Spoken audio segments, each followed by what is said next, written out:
Hello hello. Sir, am I audible to you? बिल्कुल। मेरे यहाँ से पंखे की आवाज़ तो नहीं आ रही? नहीं सर। क्या हो गया मुद्दे? मैम बस पंखे की आवाज़ पूछ रहा था। नहीं आ रही सर, कह रहे मेरे यहाँ से कोई आवाज़ तो नहीं आ रही कोई पंखे? आवाज नहीं। आज आप करोगे एंकर? हाँ मैम। हाँ मैम। अच्छा, good good, nice to hear voice. We have doctor Manu Madan with us. Hello ma'am, good evening. उसे प्रेस करके बोल इज दीजिए नॉट मैडम, इज अगर आपको सर। बात करनी है sir. Sir good evening sir. Good evening, Dr. Mudit. Apologies. He's a physician. He's an internist. We'll be anchoring, we'll be starting, we'll be proceeding. Sir एक minute sir. And we do not take the questions in between. You continue with your presentation, and we have a chat box, drop box, where all the questions will be put, and we'll take them up in the end Okay. for you to respond. ठीक है, बढ़िया है. Don't worry, I'll not be sitting here. I'll be sitting elsewhere and listening to you. And then once you are about to finish, then we'll take it again. ठीक है, अभी अब शुरू हो जाए सब. मैंने इंट्रोड्यूस तो नहीं कराया अपने आप को, बट आप लोग पता चला. हम WhatsApp पे ये तो फायदा है ना, हाँ, शक्ल दिख जाती है. हेलो।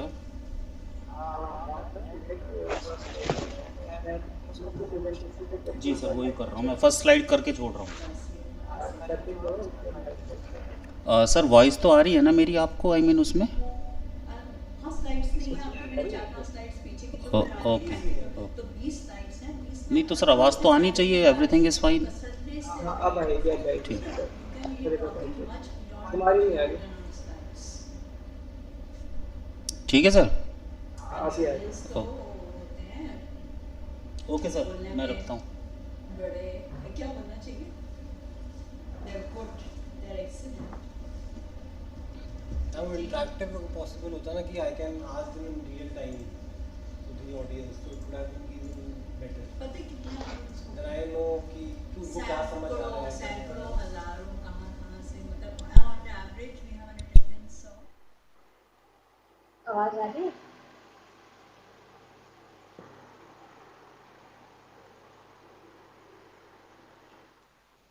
फिर आपका नेट नहीं आ रहा है क्या? सर लॉक कॉल पे?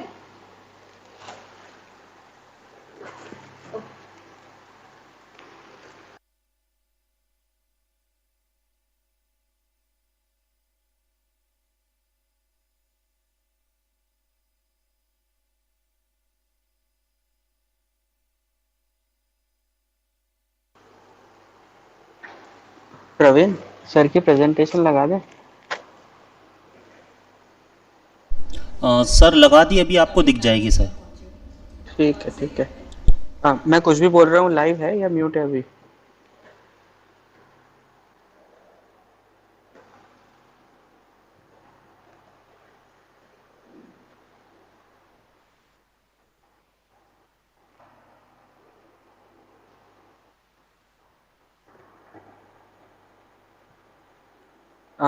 यूट्यूब पे? Yes sir, yes sir, channel का नाम होगा ना सर आपके पास?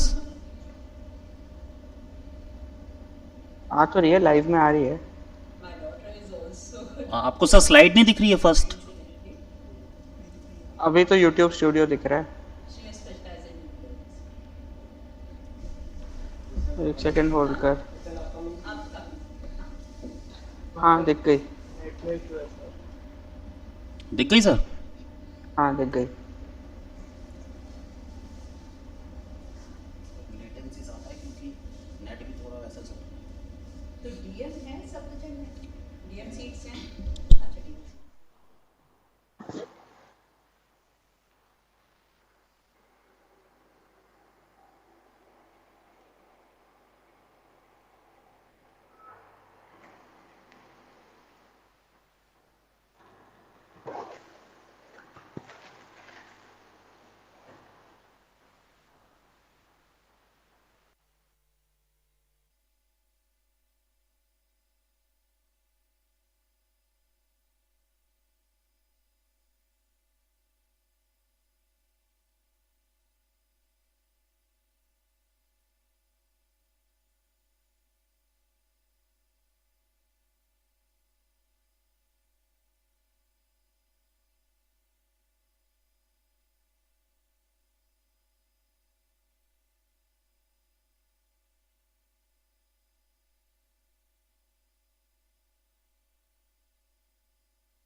Externals.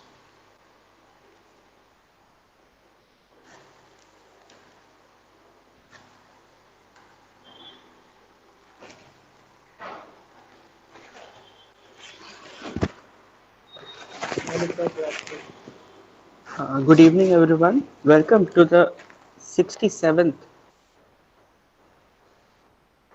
webinar for CGHS held by CGHS. Today's topic is on asthma, to be presented by Dr. Manu Madan from Vardhman Mahaviran Medical College. Sir, welcome. Thank you, Dr. Mudit. Thank you for the kind introduction. So, today's topic, bronchial asthma, is one of the most common chronic disease worldwide and is estimated to be around 300 million affected individuals. In India, around 6% of the children and 2% of the adults have asthma. And the prevalence is increasing in many countries, especially in children.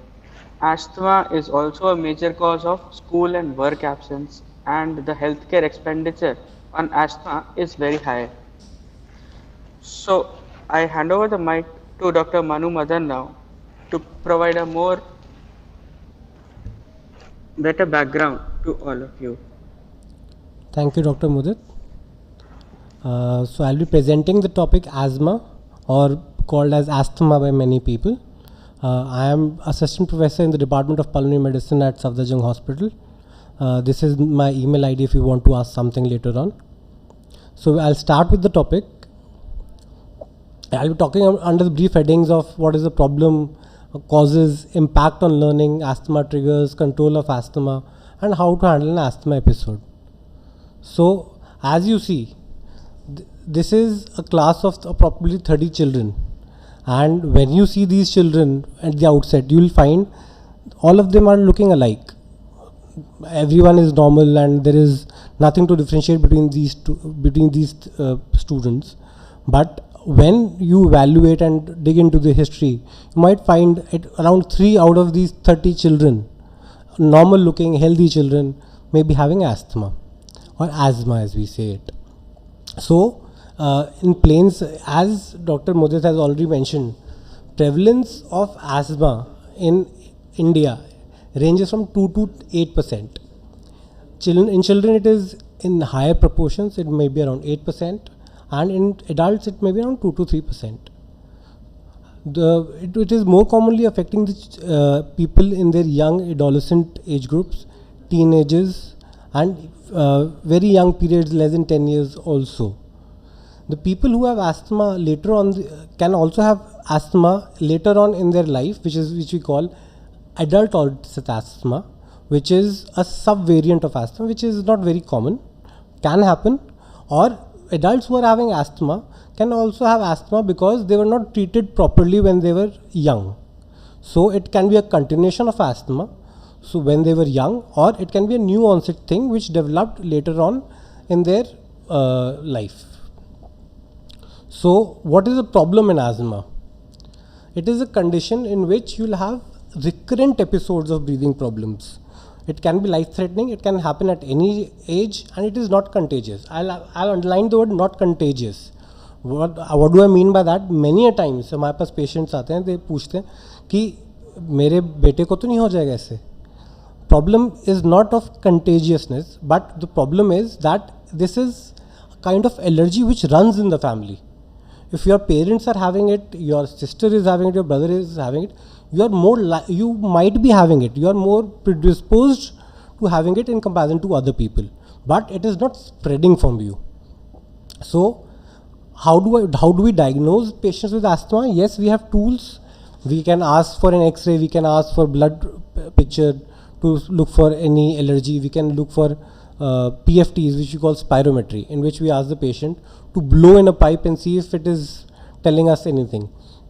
But the main thing which clinches the diagnosis for us most of the times is that the person is young. It starts very young, and there are episodes I have mentioned, recurring episodes. So if a person comes to me and says, मुझे ना सर्दियों में दिक्कत होती है, बीच में मैं बिल्कुल ठीक हो जाता हूँ, and there is no problem in between, जब मैं धूल मिट्टी में जाता हूँ तब सांस की प्रॉब्लम होती है, जब मैं कुछ सूंघ लेता हूँ तब सांस की प्रॉब्लम होती है. तो this gives me a diagnosis that this is most likely asthma, because it is recurring, it is not persistent. It हर वक्त नहीं होगा, जब उसको कोई ट्रिगर होगा, किसी चीज़ से प्रॉब्लम होगी तब होगा, बीच में टाइम बिल्कुल ठीक रहेगा. तो many a times people use the word mild asthma for it, but essentially in asthma nothing is mild. It might look कि ठीक है बीच में तो ठीक हो रहा है तो ज़्यादा प्रॉब्लम नहीं होगी, but it is not so. Any patient who is having asthma can have a life-threatening event, and one life-threatening event can kill you also. So it is essential that asthma should not be neglected at any cost. So what are the symptoms? As I already told you, people come to us with saying they have waxing and waning episodes. A child or a adult who will come will say, मुझे बीच में सांस फूलती है, मैं कुछ सूंघ लेता हूँ, उसके बाद दिक्कत हो जाती है, धूल मिट्टी में दिक्कत हो जाती है, फिर ठीक हो जाता है. और जब दिक्कत होती है तब मुझे सांस भी फूलती है, CTSC आवाज़ भी आती है सांस से, which you call wheezing. Many times you must have heard asthma patient, they have a typical musical sound when they are breathing, when they are exhaling or breathing out. That is called wheezing. They feel vague tightness in chest.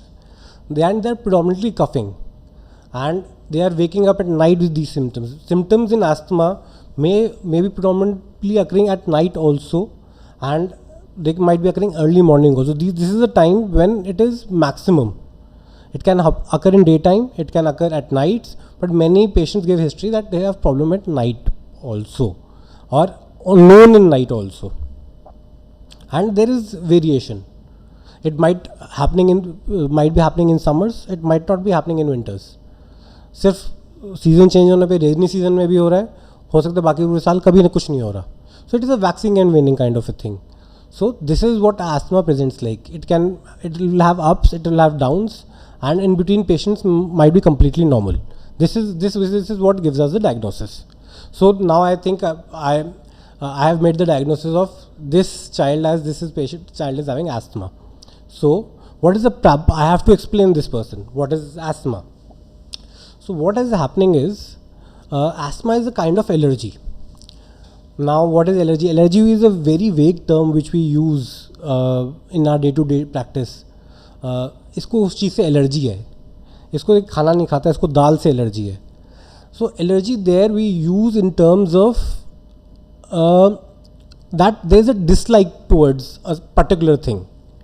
Asthma is also a similar thing. It is a dislike of the body to a particular thing. So what happens is I might be more sensitive. So usually when I inhale dust particles, my body will try to adjust, remove the dust particles from my breathing airways, my lungs. But when it is not able to do so, and I am very sensitive person, what will body try to do is, this is normal breathing area, trachea what we call it, normal trachea, normal airway, this is normal. So when you inhale something which is not liked by the body, what it will do is, it will make the lumen very small. What is it trying to do is, it is avoiding कि इसमें कुछ अंदर ना जाए. अपना मैं opening छोटी कर लूँगा तो इसमें अंदर कुछ जाएगा नहीं. This is what essentially body is trying to do. तो जब उसको कुछ एलर्जी आई, डस्ट आया, तो अंदर घुसने के बजाय वो यहाँ पे रुक जाएगा. This is what body is trying to do. What else body will try to do is produce mucus. What is the mucus? Mucus is excessive secretions जो हमारे अंदर वैसे भी बनती हैं, but during an episode of asthma, this mucus production is increased. This is to कि कुछ हमारी बॉडी में अगर डस्ट पार्टिकल आया है, कोई भी मॉलिक्यूल जो हमें परेशान कर रहा है, हमारी बॉडी को परेशान कर रहा है, वो उस म्यूकस में फंस जाए और हम खांसी में से निकाल दें. So essentially when this is happening, this airway is becoming small, our air windpipe is becoming small. What it will cause? It will cause shortness of breath, because this was normal, now it has decreased, so we will have trouble in breathing because it has become narrow. So this is what is happening. Second thing what I told you was wheezing. Now you must have played flutes, बांसुरी बजाई होगी. बांसुरी में क्या होता है उसका, it is a small pipe. When you are breathing normally it does not give you a sound, but when in a flute, you make the lumen very small, so it gives you a sound. So that is why in asthma you get a musical sound, or wheezing, what we call it. Now why we are getting coughing? We are coughing because our airway or our windpipe is having something which is not liked by our body. So body is trying to produce this mucus, so that whatever is coming inside gets trapped in this mucus, and we cough out and we remove it from our body. So this is what body is trying to do. So it is a pathology in which there is narrow lumen and excessive production of mucus, and this happens every time you inhale something which is not liked by your body, or you are allergic to something. How does a wheezing sound, how is a wheezing sound?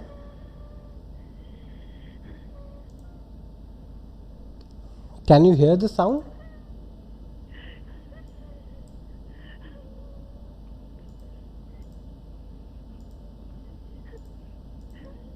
Dr. Modit, is the sound visible?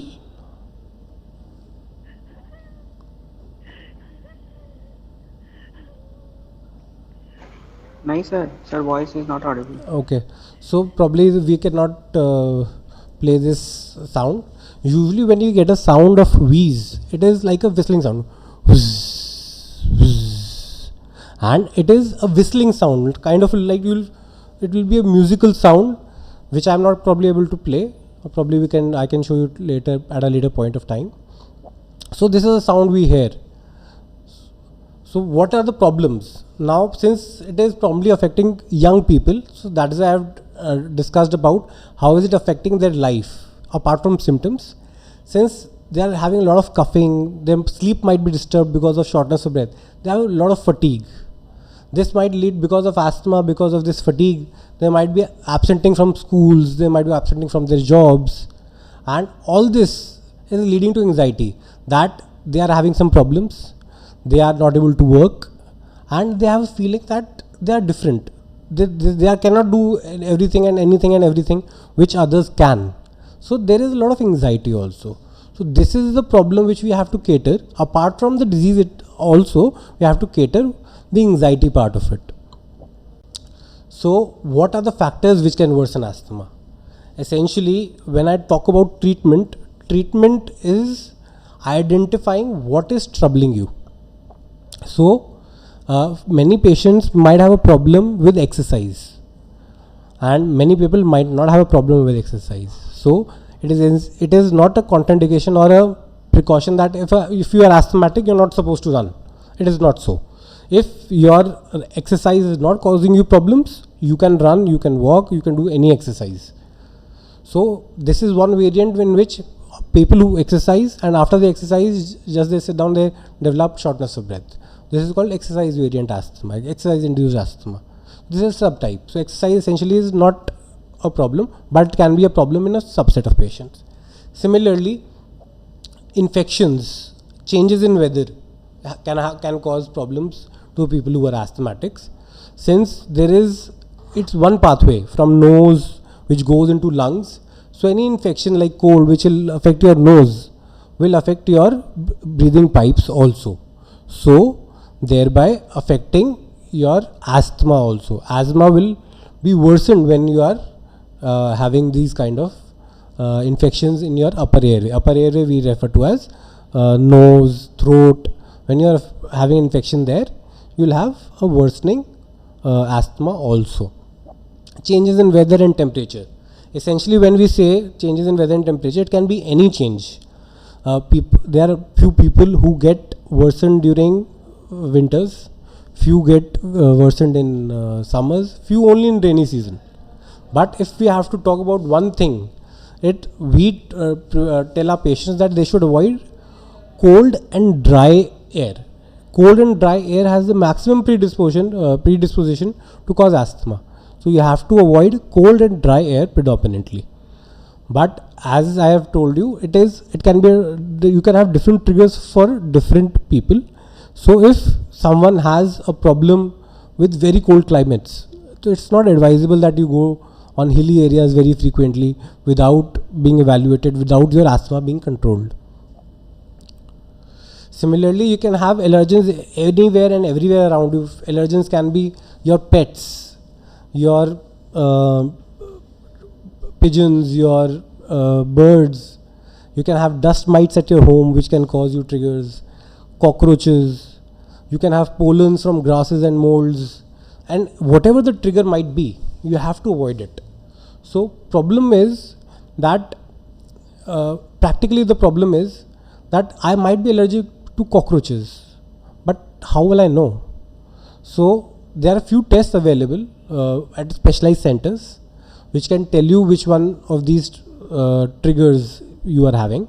But again, the problem is that that panel of tests, if it has around 60 tests, it might show that around 10 to 12 people, 10 to 12 things you might be allergic to. There are few tests in the market in which it talks about food allergens, that you might have allergy to tomato, you might have allergy to this, or so. Essentially, if the test is coming out to be positive, it does not mean you're allergic to it. It essentially means you might be having a high predisposition to allergy. So if suppose I get an allergy from cockroach, my first step would be to eliminate all the cockroaches from my house and see if it helps my asthma. If my trigger was only cockroaches and I have removed cockroaches from my house, my asthma should be completely fine. Because asthma is nothing but allergy to particular things. So if you can avoid your allergens, whatever it might be, cockroaches, animals, pollens, you will be 100% fine. You might not require any treatment also later on. So first and foremost thing is you identify your exposures, but it is very difficult to find your exposures, especially when it is pollens from grass and trees. Another problem is with pollens in grass and trees that there can be multiple pollens you might be allergic to. There can be molds at homes. You can have घर पे जो सीलन होती है, that can also be acting as as a trigger for your asthma. So what problem with pollens is that since there are many pollens and many trees around, how do I identify that I have a problem with this pollen? Again, you have those tests in which you can probably see which pollens you are allergic to, and secondly, which seasons are you affecting. If I get an allergy test done and I have 10 tests positive, then I'll ask my patient कि भाई आपको कौन से मौसम में दिक्कत होती है. He says मुझे तो गर्मियों में होती है. तो since these pollens have a time cycle, कुछ पोलन्स सिर्फ मार्च अप्रैल में आएंगे, कुछ नवंबर दिसंबर में आएंगे. तो what I will do is I will select out कि इसको सिर्फ मार्च अप्रैल में प्रॉब्लम होती है. तो पोलन्स जो मेरे पॉजिटिव आए हैं उनमें से मार्च अप्रैल वाले कौन से हैं, एंड अगर उनमें से मेरे नेबरहुड में कोई है तो can I change my neighbourhood. One, can if I have a tree near by can I remove it, और can I, if I have a known exposure, can I eliminate it somehow? If nothing is possible, then probably if you have a specific time कि मार्च अप्रैल में ये problem है, I'll ask my patients कि अगर बाहर निकल रहे हो घर से तो try putting on mask at that time if you cannot find the exposure. But the foremost important thing for to control asthma is find your trigger. If you have found your trigger कि मुझे problem किससे है, then everything would be fine after that. So this is about allergens. There can be some irritants also, that smoke exposures can increase the thing. You have scented high, if you have high, very scented or things high, then you might have a problem. You have so much air pollution, especially in Delhi, that you might have problem. There are many patients who come to me and say कि doctor साहब मुझे ना जब से दिल्ली आऊँ तब से problem है. And if I ask them, they have an option to go back to their village. They say, yes, I can go back to my village. I am just living with my son for some time, and I'll be going back in a couple of months maybe. And as soon as they go back, they are absolutely normal, because the pollution was the trigger for them. And when they were at a place there was no pollution, they were better. Strong fumes or odors, these are the things, if you have a problem too, like scented products and strong fumes, you have to avoid. So whatever I'm re-emphasizing on this, this is probably the most important thing for you to understand. Whatever might be the trigger, you have to avoid. So how is asthma controlled? So when we are talking about asthma, it is essential that you visit your doctor and you are trying to reduce or eliminate exposures at the same time, whatever exposures are. You go to your doctor, you ask your doctor, what is my problem? And if he is sure that you are having asthma, what to do? And what to do means, one is that I have a problem of asthma, you diagnose me as asthma, मुझे asthma है, मुझे क्या लेना है?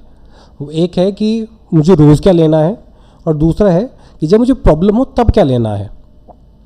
तो this is what you have to understand, and this might change from patient to patient and condition to condition in severity. So this is what you have to ask your doctors whenever you go to a doctor, that मुझे long term में क्या लेना है, मुझे short term में क्या लेना है, and please give me a protocolise plan कि मुझे इस टाइम पे प्रॉब्लम हुई तो ये करना है, इससे काम नहीं बना तो ये करना है, इससे काम नहीं बना तो ये करना है. सो अगर asthma you have been given an inhaler. I'll talk about inhalers in a couple of slides. Suppose you have a problem and you are already on inhaler, as this kid is having an inhaler in his hand. Whenever you have a problem, you take this inhaler. What will this inhaler do? As I discussed previously, this inhaler will act on this area of the windpipe and make it normal, so that you can breathe normally and you are relieved of your symptoms. So this is what is the job of inhalers. So now the question is, inhaler or nebulization? Now essentially when we prescribe any medicine, inhaler and nebulization usually have the same medication. जिस चीज़ का inhaler आता है उसका nebulization भी usually आता है. Market में अगर Foracort, if I talk about brand names, Foracort, Budameda, whatever, if you have a inhaler of that name, you might be having a nebulization Respiratory also. So if you have a problem with inhalers, you can take nebulization. Is nebulization better? Answer is no. Inhaler and nebulization essentially have the same drug. Inhalers might be better than nebulizations for multiple reasons. कि nebulisation में जब आप अगर आपने किसी को लगे हुए देखी हो नेबुलाइजेशन, साइड से सब कुछ निकल जाता है. It does not go deep into the airway. Then why do we prescribe nebulization? We prescribe nebulization to people who are not able to take inhalers. जब किसी की सांस फूल रही है, किसी को शॉर्टनेस ऑफ ब्रेथ है, then that person is not able to take inhaler. Inhaler के स्टेप्स में इट इज़ वेरी एसेंशियल कि पेशेंट डीप से breathe in inside very deeply. So just in case he is not able to breathe inside, he is very breathless, then we ask the patient to take nebulization so that it goes in without his effort. Otherwise, if the person is normal and is not having symptoms or is asymptomatic without symptoms, then both of them are equivalent. Rather, inhaler would be better. Nebulization should be used only SOS when you are not able to take inhalers. Secondly, how to use it? It is very important that you should know how to use it. Before that, I'll tell you what are the inhalers available. These are the various forms of inhalers. This is MDI, what we call it, meter dose inhaler. You have to press it like a puff. This is a Seretide Accuhaler. It is in a disc form, which is opened like this and you breathe in. And these are other forms as well. This is a Synchro Breathe. This is another inhaler of this sort. This is a turbohaler. So there are a lot of things in the market. If you ask me which one is best, the answer is all of them are equivalent, and it's just upon personal preference of the patient as well as the doctor. So you can use any of these. Just the most important thing is what you are taking inside, not how you take it. That means you might take this one, you might take this MDI one. But what important is what the medication is being put inside this. So this inhaler can be of various types of medications. One is what blue color inhaler, which is being portrayed here, is called aspirin or salbutamol, which is one thing which do not recommend upfront. So and similar inhaler but just in different color comes of a Foracort or a Budamate. People who might be aware of them. It comes of other colors which we recommend. So it is not important कि आप MDI ले रहे हो, दबाने वाला pump ले रहे हो, कैप्सूल वाला ले रहे हो, सिंक्रो ब्रीथ ले रहे हो, सेटाइड ले रहे हो. इट इज़ इंपॉर्टेंट कि उसमें कोई भी ले लो बट उनके अंदर दवाई क्या डली है. So it is very important. Many times patient we ask the patient आप कौन सी दवाई ले रहे थे, कहते हम तो दबाने वाला पंप ले रहे थे जी. बट दबाने वाला pump has essentially probably 100 types of medications in them. Which medication are you using is very important. So whenever you are using your inhaler, you should know what the type of inhaler is. Yes, it is important you are using a dabane wala inhaler which is called MDI or a capsule one. But what is important is what medication is inside. That is at least the brand name you should be knowing. Now, how to use this inhaler? This is an user inhaler technique. I'll show this technique to you.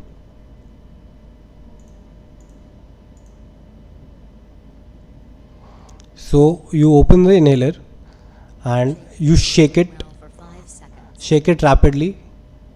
This is the second step. Then you hold it like this so that while you are holding it, you can press with your finger also. You stand up straight and extend your neck. What do you mean by extend the neck? That you take your neck backwards so that your windpipe is open and you can inhale deeply. So this is a technique of using an inhaler. So this is a technique of using the inhaler when you are not using a spacer. So I am showing you both the I'll be telling you the spacer technique also, but what is this lady doing is, if you can see, she had extended her neck and then she is trying to extended the neck, then she is breathing out. Why is she breathing out? See, can you see, she is making her lungs empty. Why is she doing that? She is doing that so that when she breathes out, you create enough space in your lungs. And when you are creating space in your lungs after breathing out, you are essentially creating space for what? You are creating space so that you can breathe in deeply. The deeper you breathe, now she will see, she'll breathe in very deeply. She is breathing in and now she'll hold the breath. Now what is important is she is breathing in deeply. Why is she breathing in deeply? Because you want this medication to go deep into your lungs. It is just not should remain in your throat, it should go deep in your lung. That is why it is important. You breathe out completely, then you inhale in deeply so that it can reach at the corner of your lungs. Then you keep your then you hold your breath for 10 seconds at least. Purpose of this is till the time this medication is inside while you have held your breath, this medication is acting on your airways, on your windpipe, so it is working. But if you don't hold your breath and you exhale immediately after it, then you are like doing a gargle, which does not help much. So it is important. These are the important steps. That is I am highlighting, that you exhale out deeply so that you create space in your lungs. You inhale deeply so that it goes periphery of the lungs, and then you hold your breath so that you give it time to act. You are giving it 10 seconds to act. That is why it is important for you to hold the breath. Now once she has held it for 10 seconds, she is counting in her mind that if it is, you can watch the clock also, you can count in your mind also for 10 seconds and then exhale out. And you will repeat the steps again after around 15 to 30 seconds. So these are the predominant steps. Now what is using a spacer like? This glass bottle is called a spacer. Why is it important? I could have taken it directly also. So when you take an inhaler, what happens? You must have tried. आपने कभी दीवार में पानी डाला होगा तो क्या होता है कि सारा तो नीचे ज़मीन पे नहीं गिरता. जब आप दीवार में पानी डालते हो तो सारा दीवार पे रह जाता है, कुछ आपको गीली दीवार दिखती है, कुछ नीचे गिर जाता है, सारा नहीं गिरता. ऐसे ही जब आप इन्हेलर मुंह पे लगाओगे और उसको दबाओगे तो जो फोर्स से जो अंदर से दवाई निकलेगी वो आपके गले में चिपक जाएगी. गले में चिपक जाएगी तो सारी दवाई वेस्ट हो गई, गले में रह गई, वो तो अंदर तो गई नहीं, तो इफेक्टिवनेस कम हो जाती है. तो this is what we try to do is we use this spacer so that it does not get stuck to our throat when we are taking the dose. So it is similar in the same way that you put on this spacer, you apply the inhaler here and you shake it before applying here. Once you have shaken it, you apply it here, then you ask the patient to breathe out completely, as in the previous video the girl was doing. The child or adult, whosoever it is, will breathe out completely, then extend his neck, that is pull his neck backwards and apply on his mouth and form a tight seal. There should not be any leak from the sides of the mouth, and once he applies it, he has exhaled out completely, he is not taking in, he'll press the inhaler once and breathe in deeply as the girl was doing in the last video, and then hold it for 10 seconds and then exhale out, and again he'll wait for 30 seconds before taking the second dose. So this is very important that you use spacer. We recommend to all our patients that they use spacer. It increases the efficacy of your inhalers and it helps in better management of asthma. So this is what I have enlisted again, the steps when you are using inhaler with spacer. So you shake the inhaler, remove the cap and connect it with the spacer as here, and then you exhale completely, tilt your head backwards, put your mouth along this mouthpiece area and between the lips and form a tight seal so that there is no leak. Actuate NDI, that is pressing the inhaler here, you press it here and inhale in slowly and deeply. You hold it for 5 to 10 seconds and exhale completely. And if you are prescribed that you have to take 2 times daily, you wait for 20 to 30 seconds before your next dose. So these are the steps of your inhaler. Now the problem is, it seems very easy, but there have been multiple studies. I will show you one. This study, this is from a reputed journal in 2013, and it found that there is a lot of problem in actually taking the inhalers. That is why we try to teach our patients on every visit how to take an inhaler. We ask our patients to bring their inhaler and show us the technique how they are using it. You might be amazed to see, I don't know how many have seen, there is one TV serial called The House, in which a patient was asked to take his inhaler and patient was spraying it like a perfume. So this happens, and if you see this study, there were 4 studies which showed that around 5%, up till 5% of patients were taking inhalers without removing the cap. So this cap, which needs to be removed, in the first step it was as it was shown, they were not removing this cap, they were taking the inhaler directly without the cap. So this is a problem, that you might be missing any one step and you have a problem of not getting your drug delivered at the right amounts in your lung. Second step is, which is also very common, and you can see it is very common, it might be seen in 57% of patients, that patients do not shake the inhaler before they use it. So this is another thing which you have to avoid. Holding the inhaler upright. What do you mean by holding the inhaler upright? Is, again I will show you. This is what we call an upright inhaler. This is how the inhaler should be kept. It should not be the other way around, that this pressing thing comes down. It should not come down. It should be like this only. This is called keeping it upright. If you make it upside down, it will not function and drug will not be delivered. So this is another step which people miss out, and it has been seen in 10%. People do not breathe out while they inhale. It is seen in 66% patients. Placing inhaler between lips, as I told you, people might not be placing inhaler between lips. They might be spraying it. They might be using it like a perfume. This might be seen in 16% patients. While breathing very slowly, they take the breaths very slowly, that it does not go beyond your throat. The medication doesn't. So you have to breathe in deeply, very deeply, and this is seen in 68% patients. This is a problem. These are the errors I'm talking about. And they continue to inhale. What do you mean by continue to inhale? They take a breath and breath. They don't wait for the breath holding. They breathe in, breathe out, breathe in, breathe out, breathe in, breathe out, which is very similar to this step also, which there was a problem if the patient was not holding for 5 to 10 seconds.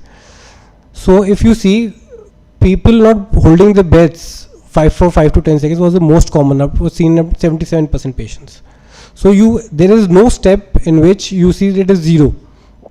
It might be seen in 0 to 5%, 0 to 10%. So essentially, you can have problem in any step.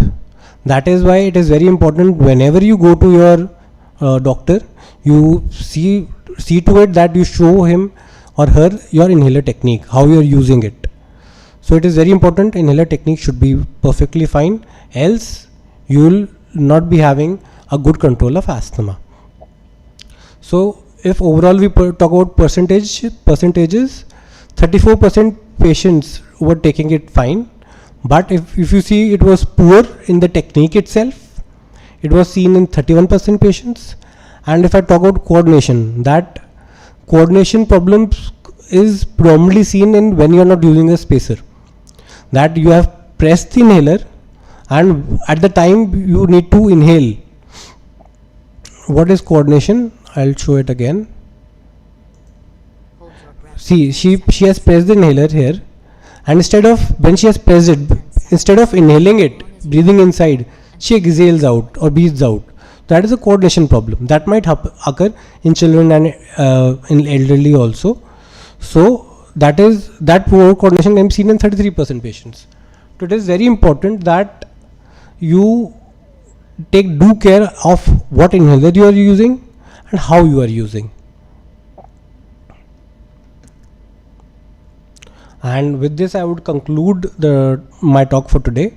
And it is important that school, families, and communities work together to help these students and patients manage their asthma.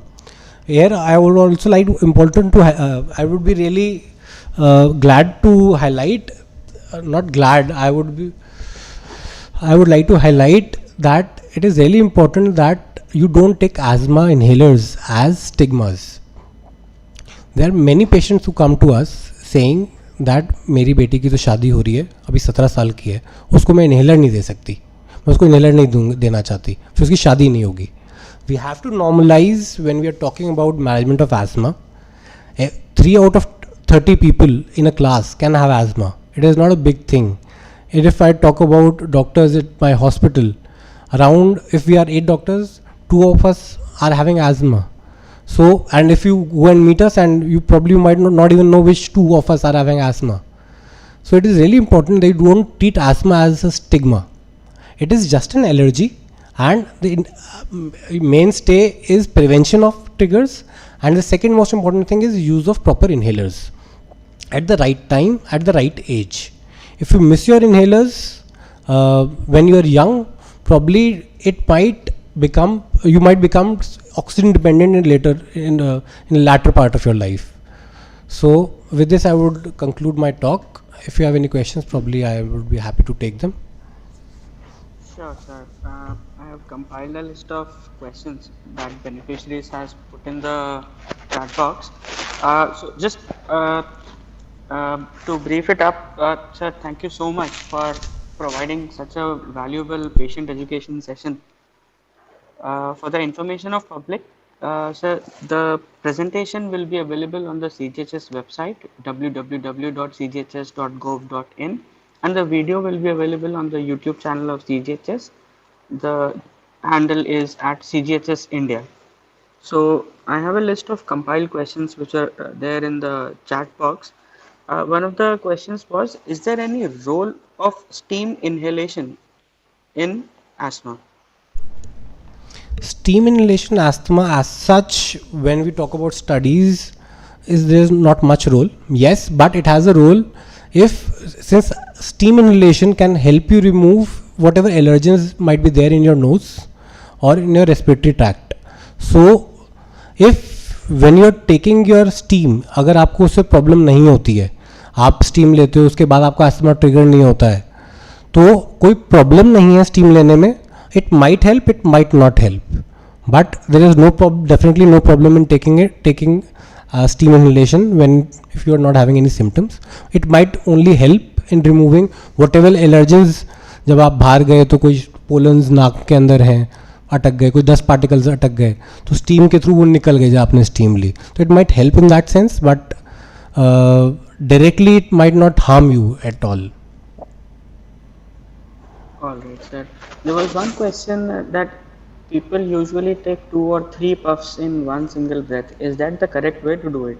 No, as I discussed, if you are prescribed an inhaler which is to be taken twice in morning, twice in evening, then you break it up in 30 seconds interval, that you take one breath, you take one dose, then after 30 seconds you take another dose. And if you are prescribed 2 inhalers, you can take both the inhalers at intervals of 30 seconds. It is not a problem. You can take them. All right, sir. Is there any way a person can know that he is at increased risk of asthma? Suppose as a child, a parent can know that their child is about to get asthma, or as an adult? There is essentially no way to tell that you might be having asthma without the symptoms. You should have symptoms to say that you are having asthma, first of all. Secondly, you are having likelihood of having asthma if you are in blood relation to people who have asthma or any allergy. If your mother, your father, your grandmother, grandfather, your siblings, anyone has asthma, so even you might develop asthma in your lifetime anytime, and it most commonly happens during the first half of the life, but can happen anytime. So essentially, by that question, I would say there is no way as such to say ki if you don't have any family history that your son or you per se will be developing asthma in later part of your life. Okay, sir. Do air filters or ionization devices help? These are available in the market after all. There is a very conflicting opinion on air filters as well as air purifiers. Problem with air filters and air purifiers is that you can control the atmosphere at your home, but whenever you come out of your house, see, I might be having a problem to suppose some allergen which is there everywhere around me. I am getting used to it. My body is getting used to that allergen maybe. This all is theoretical, I will say.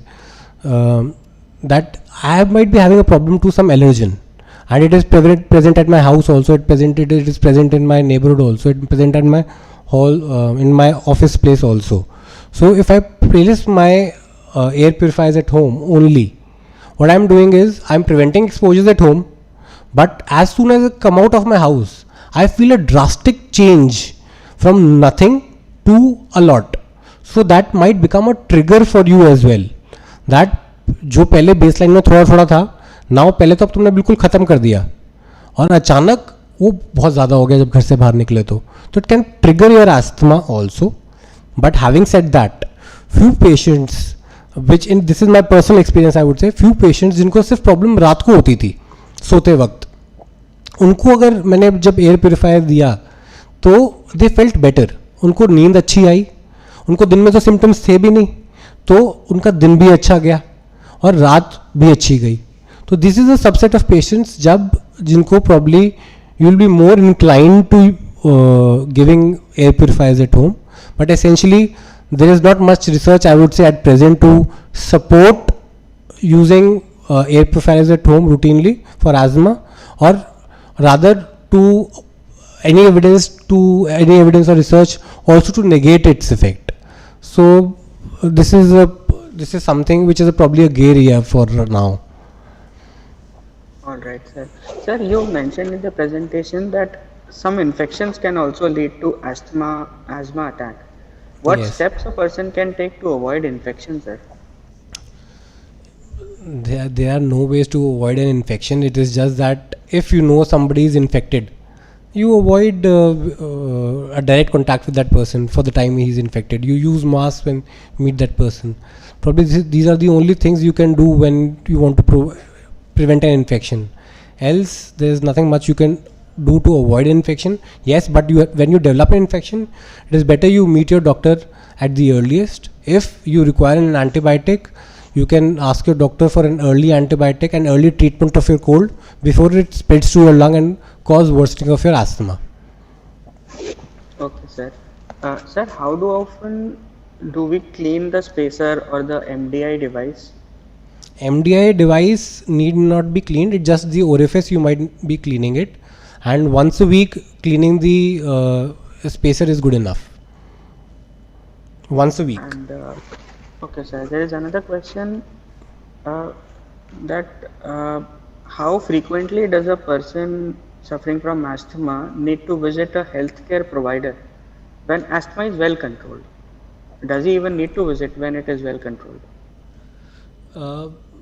When the asthma is well controlled, first of all, many a times what happens is that if you are having asthma, since it is a chronic disease, it is with you for a longer period of time, you might tend to develop that ignorance towards it. You might not feel you are having asthma even you are having asthma. I have many patients who say that I don't have any problem right now, but if I listen to their chest, it is buzzing with sounds. There is a lot of wheezing, probably because they are now used to that kind of a thing, that they feel they are controlled. They are actually not. They feel they are controlled because they have adjusted in a certain manner. Now they don't go out much, they don't have a lot of physical activity, so they are not even experiencing that problem. Does not mean they are controlled. So first of all, my problem is that for you to say it is controlled, you need to visit your doctor. He'll auscultate you and see if it is actually controlled. So if it is completely controlled and your physician agrees with you, 2 to 3 months maybe a good time just to have you get yourself visited by a doctor, or you visit the doctor and see if your chest is having any sounds or it is causing any other problems. Sir, there is another question about vaccine. That do asthmatics need to take certain vaccines? As per Indian guidelines are concerned, there are 2 vaccines which we recommend. One is annual influenza vaccine, and annual influenza vaccine should be taken probably by all individuals, especially if you are a respiratory patient, not just asthma, any respiratory patient, or otherwise also a normal healthy individual also, you can take annual influenza vaccine. It, as WHO releases a list of what strains are prevalent in that year for the northern hemisphere or southern hemisphere, you fall in northern hemisphere, it releases a list of strains कि ये strains हैं जो अभी prevalent हैं इस साल, उसके हिसाब से pharma companies make a vaccine every year with different strains depending upon उस साल क्या strains आए हैं. So it is recommended that you take that annual influenza vaccine shot every year. It decreases your influenza infections or viral infections, and it will decrease the asthma exacerbations as well. And the other which is commonly prescribed is the pneumococcal vaccination, which we predominantly advise for people who are more than 65 years of age. And again, it has two vaccines which has 13 strains, one is 23 strains. If you have not taken any vaccination prior to 65 years of age, we recommend both of them should be taken at an interval of year apart maybe. Okay, sir. Are there any special precautions for to be carried out in pregnancy when the patient is a known asthmatic or during breastfeeding? There are no precautions as such. You have to maintain all the precautions of your asthma control. That if you are having any allergic manifestation, you visit your doctor at the earliest. If you have any triggers that you know of, you avoid those triggers. It is of utmost importance that you avoid almost all triggers, and you do not leave your medication. What happens is that with the fear, in minds of a lot of doctors also who are not pulmonologists. There is a fear that when you are taking inhaler, it might affect the child also when when the patient is pregnant. But it is more important that the patient who is pregnant has normal breathing. If the patient who is not breathing properly will not have good oxygen in her blood, if she is not having good oxygen in her blood, so the baby inside her will also get affected by that, because baby is also getting oxygen through maternal blood, mother's blood. So if mother's blood is also already not having good oxygen, so child will also be affected. So it is very important that asthma control should always be there, and you do not miss your medication in your pregnancy. Alright, sir. Last is my question. What is expected out of a patient when he goes to a doctor? What history do you want to elicit? What asthma, things do you want to ask so that you can assess his symptoms? For asthma, what I would want from my patient is that he tells me if there was any problem during I am assuming the patient is already on treatment, and Sure. I have given the patient my treatment. So when the patient comes to me in a regular visit after 3 months, I would probably ask my patient if he was having any nocturnal symptoms. रात को उठना तो नहीं पड़ता उसको, दिन में कभी कहीं जाने के लिए प्रॉब्लम तो नहीं होती, मतलब कोई डे टाइम लिमिटेशंस तो नहीं है. इज हैविंग अ प्रॉब्लम कि मुझे सांस फूलेगी, मैं काम पे नहीं जाता, आज हफ्ते में कोई प्रॉब्लम ऐसी तो नहीं हुई, मैं सब्जी लेने नहीं जाता, मुझे सांस फूलेगी. If there is any activity limitation, I would ask if there are nocturnal symptoms I've already talked about. If there's any use of short-acting beta agonists or acetyl inhaler I just talked about, if there was any such situation in which that besides his regular treatment he had to over and above take an inhaler because he was feeling breathless. If that is the situation, I would ask my patient if he was feeling so breathless that he was requiring an additional dose of inhaler. And lastly, if there was any persistent wheezing throughout the time he was given the therapy, and over and above that, if all this is not controlled, I'd like to also know that if the patient required any hospital visit, was he given any steroids at that time, did he require any hospital admission, and if in admission, how severe was it? Was he requiring a ventilator? Was he requiring a non-invasive ventilation, etc. These would be probably most common questions I would be asking, unless any specific scenario comes in. All right, sir. Sir, just out of curiosity, because many people, the CGHS people will be from Delhi. Sir, what time do you sit in hospital, sir? Our OPD is every day in Safdarjung from 9 to 1. And we sit from Monday to Saturday. Our OPD papers are made till around 10:30, 11, and whatever papers are made till 11, we'll be seeing them. It might take 1, it might take 2. So we sit every day, and if you want to visit us, probably you need to reach before 10:30. All right, sir. Thank you so much. Thank you so much for this session, and to all the participants, please subscribe and share the channel at CGHS India. We'll see you next time on another Tuesday. Thank you so much. Thank you, Dr. Mudit.